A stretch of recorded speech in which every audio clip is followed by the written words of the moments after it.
Hi, this is Ilma Art Studio photograph for today. Those are very beautiful tulips.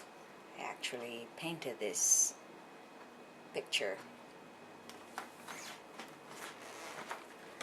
Check my website at ilmaarts.com for more of my artworks and photographs.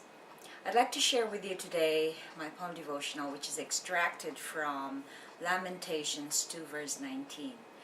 Which says, "Pour out your hearts like water to the Lord. Lift up your hands to Him in prayer, pleading for your children." And here's the poem. Pour out your hearts. Pour out your hearts like water to the Lord. Be humble and ask Him to replace the old. Lift up your hands in prayer for your children. Allow God to help you carry your burdens. Your tears will cleanse your fears. You will be protected from the enemy who steals. Pray and pour out your hearts incessantly until something happens. Keep praying faithfully. And here's my essay. Do you have children who have lost their way and turned their backs to God? It is one of the most painful experiences when you watch your own children turn their backs to God. I did the same thing when I was a teenager. I disobeyed my parents because I was living in pride.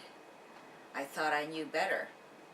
I rebelled constantly, which pained my parents so badly. Now the wheels have turned in on me.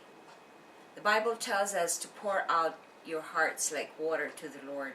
Lift up your hands to Him in prayer, pleading for your children.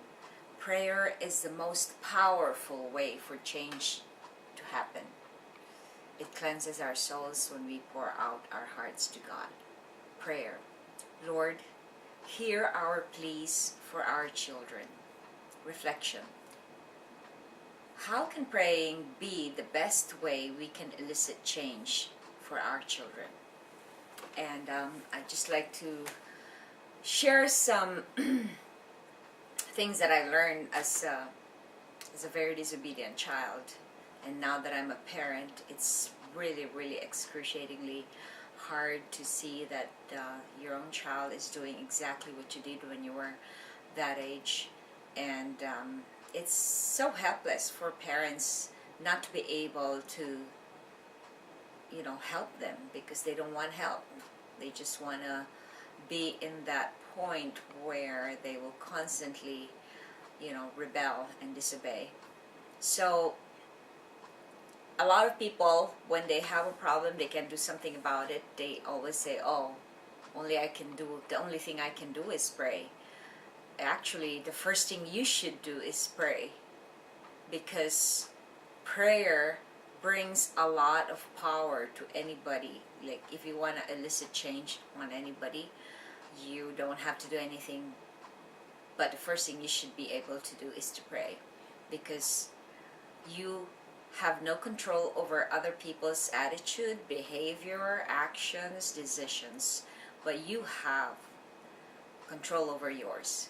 God is the only one who can control that, and it's only in God's timing that He will change these things. So worrying and being anxious about all these things that will concern our loved ones is pointless, because we can do nothing but pray. So I'd like to end this poem devotional on that note. Today is my granddaughter's birthday, Beatrice. So I'd like to greet her a very happy birthday, my little and one and only girl. She's gonna be 2 years old today, and as I was saying, as a result of the strongholds of generational sins in our family, I'm not able to spend more time with her and that really is such a painful experience. But I leave it up to God, and I'm sure that God is covering me.